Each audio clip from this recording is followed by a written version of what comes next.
Ah, moi ben. Moi ben.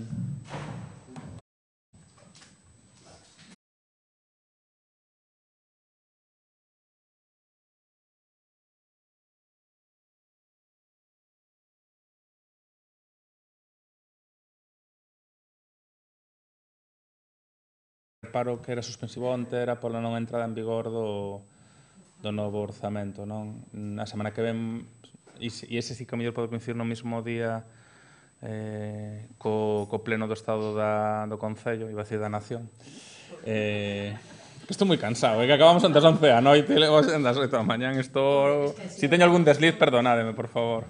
Logrando los tiempos del debate de la dictadura. Pero eso era todo para ti, a petición de Rubén. Ya le echamos la bronca a él.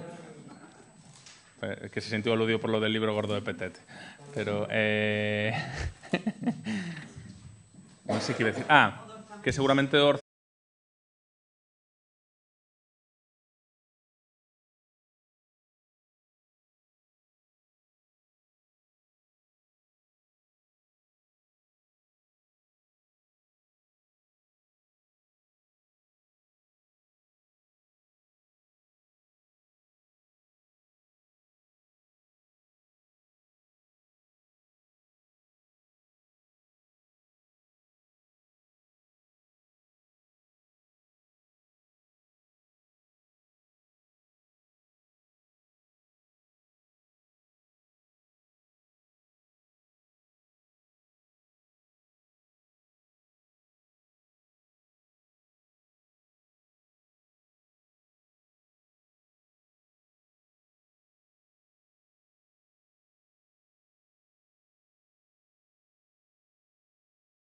Pois estamos todos, sí.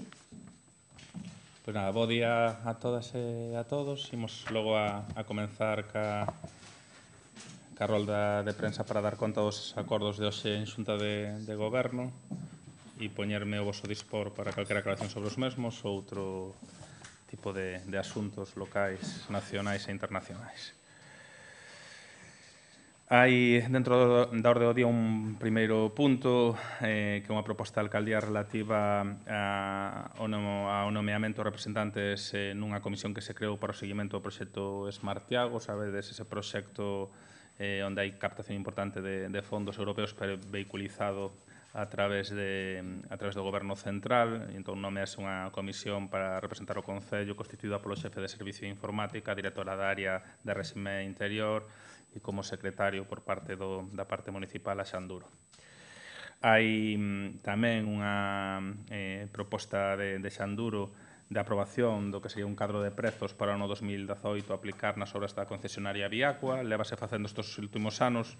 Sabedes que en moito caso é Viacua que executa as obras de enganches e entendíamos que había que ter un cadro por transparencia tamén de prezos para que a xente estivera informada, porque había bastantes denuncias de agravios no que era os custos de execución dos enganches e de outros e dos criterios. Entón, aprobouse o cadro de prezos para o ano 2018. Dase conta tamén da asinatura do convenio entre o Concello de Santiago e a Consellería de Economía, Emprego e Industria, do que é o Plan Xuvenil de Integración Profesional Mocidade con Emprego, cofinanciado tamén con fondos europeos e que xa foi presentado nesta sala de prensa. Hai unha proposta de Jorge Duarte relativa á concesión dunha licencia para a construción dun edificio de 6 vivendas na rúa da Estrada 93, no SUMP 11 do Castiñeiriño. Hai a aprobación do contrato de arrendamento entre o Concello de Santiago e o Adif para a posta en marcha da Vía Verde de Santiago a Cerceda no termo municipal de Santiago. Isto, ainda que pode parecer menor, fora no seu momento principal escollo para que non se viabilizara na época do bipartito aquí no Concello a Vía Verde. A Vía Verde discurre a través dunha antigua vía ferroviaria. Sabedes que nestes momentos hai un convenio da Diputación para a redacción do proxecto e hai tamén montada a Diputación de cofinanciar gran parte da execución dos traballos. A Vía Verde chegaría de Santiago a Cerceda, pero no tramo municipal Originalmente hai anos se presentara o proxecto para unir Compostela con Oroso, e o principal motivo polo cal non se chegara a viabilizar era porque a DIF pedía un alugueiro pola ocupación dos terrenos, non? E entonces, o que se aproba hoxe ese alugueiro, ten un período de carencia, non se empeza a cobrar hasta o ano 2020, e o custo do alugueiro do tramo municipal de Compostela de pago a DIF é de 9.600 euros ao ano. Empezarse a cobrar a partir do 2020 e creo que por 20 anos. Nos, aínda que non entendemos as razóns polas cales a DIF exixe isto, non vamos a deixar de executar un proxecto tan ambicioso como este por ese requisito da DIF. No seu momento foi obstáculo e entendemos que había de alguma maneira que aceptar as condicións que foron negociadas por Xanduro e que eso empezarás a cobrar a partir do ano 2020, hai a carencia para poder executar a vía verde a través do apoio da Diputación e son esos 9.600 euros o ano durante, creo que son 20 anos. Hai tamén o que é a aprobación dunha ficha da EDUSI, que é unha proposta da área de Economía e Facenda e é dun proxecto dentro da EDUSI dos fondos europeos que leva por título Rehabilitación enerxética de edificios de titularidade municipal con un orzamento de 520.000 euros e que ten que ver con todo o tema de fachadas, de ventanas, de remodelación do que son as infraestructuras municipais, non só estas, sino en todas as dependencias municipais, e que este é o primeiro paso, a aprobación da ficha, logo ten que aceptarse por Madrid e logo iniciarse a licitación.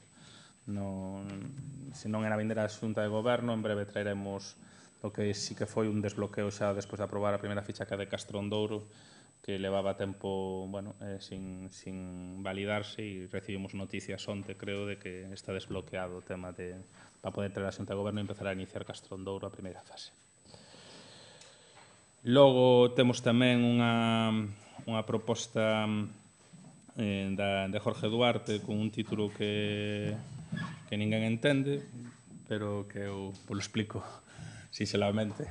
En todas as concesións de licencias que o Concello fai a particulares, vedes que a veces vai tamén ca coletilla de cesión de viario, é dicir, a xente está obrigada a ceder unha parte do terreno que linda con vía pública para limitar o muro, está arreglado por licencia, non? Pois parece ser que Facenda está entrando ahora a considerar que esa cesión de viario que fai o particular ao Concello, o Concello ten que declarar. Un novo criterio, igual que se están entrando en outro tipo de cuestións. E aí entra nun caso dun particular, no que nos pide que o Concello declare e multa o Concello con 600 euros e o que facemos hoxe en Xunta de Goberno é presentar o recurso, dicindo que non estamos de acordo, non só por ese caso en concreto, non só porque se grave a cesións de viarios, sino porque cada licencia trae cesión de viarios. Imaginadevos o que significara tramitar fiscalmente toda a cesión de viarios, non só neste Concello, sino en todos. Enmárcase dentro de cambios de criterio de Facenda que tamén está entrando nas sociedades municipais de todo o Estado a pedir que non queden exentos de IVA e que forma parte da política fiscal que, a meu entender, é bastante cuestionable. Farían ben en fiscalizar a quen ten verdadeiramente o capital neste Estado, pero é este detalle que non se entende neste punto e eu vou traduzo. É unha solicitude da área de Branca Nova Neira de subvención á Diputación Provincial para contratar un técnico de xestión cultural. A Diputación habilita unha línea de hasta 15.000 euros para poder completar un salario dun técnico temporal en xestión cultural. E hai unha proposta tamén da área de Marta, de Igualdade, para solicitar unha subvención á Secretaría Xeral de Igualdade da Xunta para a promoción da igualdade que ten que ver co persoal do CIN, cunha cantidade solicitada de 46.000 euros no 2018 e casi 23.000 no 2019. E aí o punto que vos comentaba, non? Resolvéronse as alegacións e apróbase definitivamente en Xunta de Goberno o orzamento para o 2018, hai que leválo a ratificación plenaria.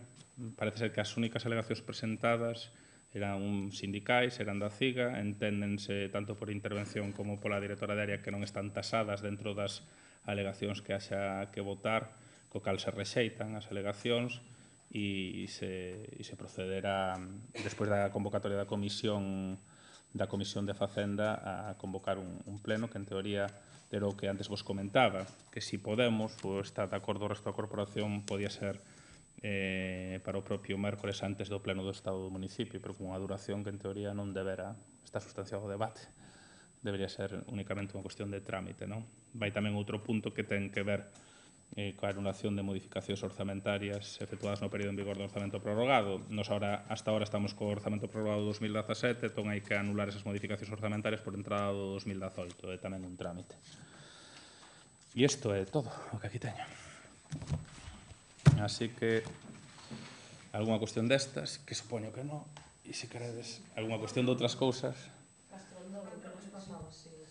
Non, porque non o trouxen a Xunta de Goberno. Antes recibimos, sabedes que a tramitación está a ser, porque xa trouxemos varias obras financiadas pola DUS, a aprobación primeiro da ficha aquí e logo vai a Madrid. E o motivo polo que non estábamos iniciando as licitacións, e non só nos pasa a este Concello, sino a todos, é porque estaba habendo problemas para que o Goberno Central autorizara as fichas que se estaban enviando, non? Bueno, onte me informou en pleno María Rozas que recibiran comunicación de que se desbloquea a ficha de Castrondouro, co cal, cando teñamos a constancia, poderemos traer aquí o inicio de licitación en breve. Foi eso. Que en breve traeremos o inicio de licitación aquí, que non estábamos iniciando a licitación porque non se nos autorizaba despois de mandar a ficha para lá, igual que o resto das fichas como esta ou como outras que xa trouxen aquí a Xunta de Goberno. Alguna cousa máis sobre isto? E se non pasamos outras cousas? Tedes alguna pregunta? Hai un momento a vostede Fernández preguntado por a súa acción lanzando iso. Sí, sí. A culpa da súa difusión a que o alcalde e o seu equipo pasaba moito tempo en redes sociais. Sí, bueno, de verdade. Bueno, danos unha capacidade que non sei se teremos, non? O digo únicamente porque o vídeo desa actuación medioambiental do xefe da oposición, no caso da rede social de Compostela Aberta, ten un alcance de 300.000 persoas, que non tivemos nunca en ningún tipo de difusión, non? Entón, eu creo que non é tanto o mérito dun tuit, porque foi un tuit de Compostela Aberta, como da capacidade do actor secundario Bob, nestes casos. Quero dicir, eu supoño que ele estará satisfeito porque así se coñece a situación na que nos encontramos de problemas estruturais no río Sar, e nos estamos satisfeitos porque así coñecen o líder da oposición que temos na capital do país, que para denunciar unha situación de urxencia medioambiental o que fai é escarbar na orilla, coller residuos e tiralos ao cauce fluvial. Non sei, eu onte vin a noticia e o vídeo na Vanguardia, a noticia máis leída no diario, en público, en televisións estatales. Se Agustín Hernández cree que todo é mérito do equipo de comunicación do goberno, pois nos valora moi positivamente. Pero creo que é mérito del. Eu creo que é mérito del.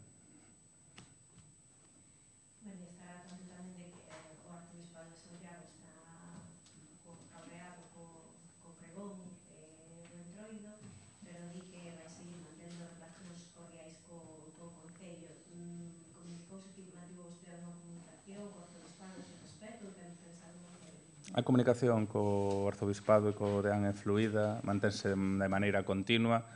Hubo comunicacións de persoas do grupo de goberno e sigue habendo unha sintonía máis alá de que pode haber un desencontro puntual, non? É unha relación que nos coidamos dentro do respeto mutuo e que imos a seguir facendo porque entendemos que na cidade de Santiago forma o que o Arzobispado e o Deán unha das 4 patas, non? Que a Universidade, o Concello e o Goberno galego. E, polo tanto, máis alá da cuestión destes días, das consecuencias desta cuestión e das reaccións, eu creo que esa relación é unha relación blindada. Eu seguirei mantendo a interlocución que manteño de maneira regular.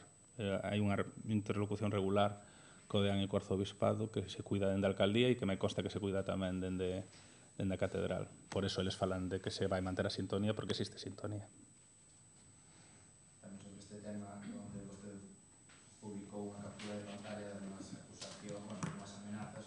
Unha pequena mostra. Supoño que haberá máis. Moitas máis. Valora acudir á vía judicial ou denunciar formalmente? Hoxe chamei ao delegado de goberno, que non puden falar con el, para un pouco deixarlle constancia desta situación e seguramente a semana que ven poña en coñecemento dos corpos de seguridade bueno, pois todo o material recollido nestas últimas 32 horas. Eu opino que este tipo de cuestións, cando se entra xa no campo da ameaza persoal, e son ameazas de morte, ameazas en torno familiar, bueno, eu creo que son cuestións a ter en conta, non? E desnaturalizar a importancia das mesmas ou non darlle importancia e darlle centralidade na sociedade a quen non a ten. E este último ano, no conxunto do Estado, eu creo que hai axentes moi interesados en darlle centralidade a xente que nunca tivo nos últimos 30 anos. Eu xa veño de varias experiencias persoais e creo que non é inocente. Eu creo que hai xente que apunta, e logo hai xente que dispara, e hai xente que ampara, e que non mide as consecuencias. E, bueno, eu persoalmente collo moita distancia, porque estou xa curado de espanto, pero o meu entorno familiar, personal e os meus colaboradores non, entón, tamén terei que tomar constancia de que non se pode únicamente deixar pasar e que haberá que adoptar medidas. O tema non é menor, é dicir, non sei se lembrades, o inicio da legislatura, eu sufrín un seguimento e unha serie de ameazas en redes sociais dunha persoa cun pasado vencellado a militancia e acudir en listas de partidos de extrema dereita. Esa persoa foi detida, íbase a celebrar o xuicio en este febreiro e a final aprazas hasta final de ano, Fiscalía pide 2 anos de cárcel para esta persoa, porque quedou demostrado non só as amenazas, sino o seguimento. Bueno, eu creo que a veces determinadas dinámicas que se poñen en marcha non miden as consecuencias do que poñen en marcha. Non miden. Vou derivar todos os pantallazos e todos os documentos dentro dun selecto e rico menú que fun recibindo nas últimas 48 horas e polo menos deixar constancia que se recibiron e que se valoren polas autoridades pertinentes. Está habendo amenazas telefónicas ao Concello, a Alcaldía, de varias cidades do Estado, de persoas a título individual, están habendo mails en Alcaldía e está habendo redes sociais. As amenazas son explícitas, onde puxen 4, pero hai bastantes máis. E ora diversifican, entran en núcleo familiar, sinalan profesión, sinalan familia, filla. Bueno, pois está ben, está ben. A nivel de seguridade, vostede vai tomar alguna medida? Non. Non o fixen no seu momento, no 2015, a pesar de que se me recomendou, e non o vou facer agora. Non penso renunciar ao meu espazo de liberdade, porque outros queren que renuncie. E o fago conscientemente. E bueno, eso está así. Tampouco para dramatizalo, pero é así. É así, eu creo que esas situacións non son en ningún momento xustificadas, non son en ningún momento xustificadas. E a mí me gustaría avaliar, e xa digo que non vou volver a facer novas declaracións sobre o que xa fixen, do contexto dos límites do humor, do entroido, da liberdade de expresión, pero xa avaliar o que foi un entroido como todos os anos, avaliar incluso o que foi a celebración de todos os actos. Eu mesmo lle dou cobertura aos actos que se organizan dende o Concello e outros sociais que non levantaron ningún malestar os días que se celebraron. Eu son o primeiro que recibe sempre alertas de malestares ciudadanos, ven por chamadas, ven a través de chamadas á alcaldía, ven a través de rede, whatsapps, coñecidos. Bueno, o feito de que ao final sexas un personaxe público te chega información casi en tempo real, nestes tempos que corren, de calquer cuestión ten acontecido en outros eventos na cidade. Non foi este caso. Non foi este caso. De feito, as amenazas aparecen nas últimas 72 horas, días despois de que se celebraran, E cando todo o mundo parece saber o que pasou, pero ninguén estivo ali, e todo o mundo te pon na boca da persoa e do dramaturgo que dou o pregón, pero tamén na do alcalde, que intentou contextualizar un espazo de liberdade de expresión, cousas que nunca dixemos. E iso sirve para amenazar e para etcétera, etcétera, etcétera. Bueno, pues está ben. Alá cada quen ca súa responsabilidade. O teu propio Carlos Santiago ponía unha mensaxe nas súas redes sociales dicindo que había documentos que desmentían esas... Non vou a entrar a valorar en concreto o que fai este coñecido dramaturgo e actor da cidade, porque ten todo o meu respeto e por unha persoa que eu coñezo, como coñezo moitos veciños, de seguir o mundo teatral e o mundo cultural da cidade dende hai moitos anos. Non? É dicir, eu non quero entrar a valorar. Así, a mí sí que me consta que hai bueno, bastante desinformación interesada, pero que eu creo que a campaña é interesada. Eu non entro en que unha intervención transgresora poda molestar ou poda ferir sensibilidades. O que digo é que non as fire de maneira natural, de maneira artificial a posteriori cunha campaña lanzada. E está aí, é demostrable. Entón, eu facía a broma onte do de Ricky Martin, pero era así, non? Aquel viral que todo o mundo sabía que fixera Ricky Martin e nadie vira a Ricky Martin. É que lo fora digno de estudio. Bueno, pues, eu simplemente a veces creo que non todo vale, non? Pero bueno, xa está. Lo levamos con ánimo e con tranquilidad, que tampouco quero alertar a ninguén. Yo quería una valoración del debate de ayer de la depuradora. Sí. El BNG y el PP acaban de reclamar en rueda de prensa que no se quitase el punto del pleno si no se iba a levantar el reparo. Eu creo que o BNG e o PP deberían ir intentando alcanzar a maioría de idade tamén como representantes públicos desta institución, porque siguen sin cambiar o chip. É dicir, levan ao pleno asuntos e proposiciones que non son de competencia plenaria, que aínda así se debaten por un principio de fixar posiciones, pero que non teñen traducción na vida real da xente.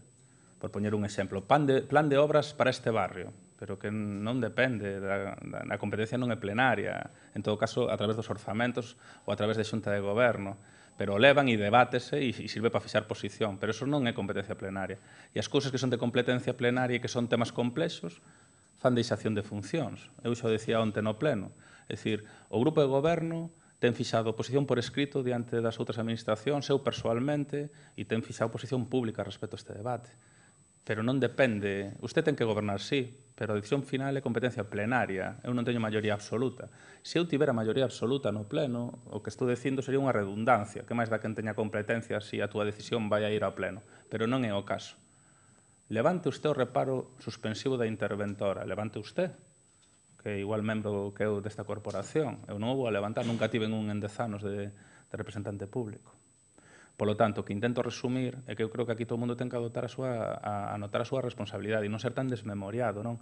Parece que o problema da depuradora ten que ver con estes 2 anos de negociaciones, cando levamos máis de 20 e cando todos eles tiveron responsabilidade de goberno. O BNG gobernou, creo que hasta 8 anos, o Departamento de Medio Ambiente este Concello. 8 anos. Pero eso a Rubén Cela seguro que non lle interesa. E se tiramos de hemeroteca ten declaración sobre a depuradora necesaria para a cidade durante esa responsabilidade, eu creo que vos saco moitas referencias, porque xa estemos, claro.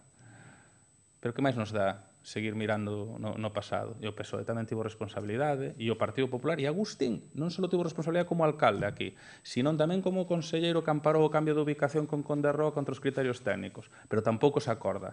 Vai ao río a tirar a merda que encontra na orilla ao propio cauce. E logo, claro, que a culpa é que estos non negociaron ben. Bueno, señores, nós intentamos defender as posicións da cidade. Nunha negociación ten que haber vontade de negociación ou de que te acepten as cuestións. Se non chas aceptan, eu non podo ir pola vía militar con outras institucións. Eu só digo que considero que o documento final non é satisfactorio e que hai que rexeitalo. O explicito e o levo ao órgano competente. E xa digo que nós o vamos a rexeitar. Bueno, e que máis queren? E por que se levou onte? Porque non dependía de min o levantamento do reparo tampouco. Hai un reparo de intervención. Pero non depende de min, depende do conxunto da corporación. Nadie quere levantalo. Bueno, pois entón non o vamos a levantar, pero había que constatalo. Non sei.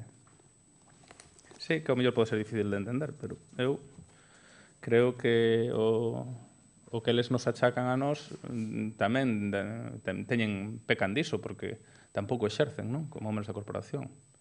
E eu non quero que eles aproben o que eu non quero aprobar. Quero que non aproben se non queren aprobalo.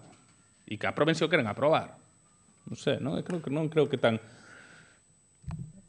Vamos a cambiar de competencia. Outra competencia do pleno son os orzamentos. Señor alcalde, usted ten que gobernar, ten que aprobar os orzamentos, pero non aprobo o orzamento por decreto de alcaldía nin xunta de goberno, teño que negocialo, teño que leválo ao pleno, teño que aprobalo ou rexeitalo, sometelo a aprobación ou rexeitamento, é o que se vai a someter, se se levanta en algún momento o reparo suspensivo.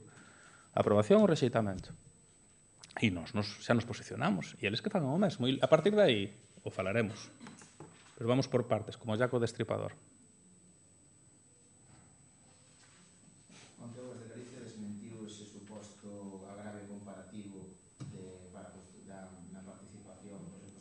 Non desmentiu nada. Liche desa carta. Unha carta que chega ás 3 do mediodía, despois de que eu denuncie aquí en rolda de prensa que levo 2 semanas esperando que se me envíe un documento con cifras que demostre que non hai un agravio comparativo e non se demostra nada. Decir que se envía algo. A carta, se queredes, la facemos a chegar. Di obviedades. Que o goberno financia cos fondos e que logo repartimos o 20%, pero que se trataba de demostrar que o que se nos pide non é un agravio respecto a Ourense, as cifras de Ourense, a Vigo, respecto a outras depuradoras, non demostra nada. Non di porque non é un agravio, afirma non é un agravio. Moi bien, vale. E os Reyes Magos existen. Que existen, Non se me vai agora acusar do contrario. Eu a carta, se queredes, pola deixo. Eu creo que aquí non pasa nada por asumir determinadas cuestións, o que non se pode, non sei. A carta non demostra nada. E ya temos o vosso dispor, non temos ningún problema en facer bola a chegar. Alguna cuestión máis? Bueno, pois moitas gracias. Te dou unha boa fin de non vos molledes.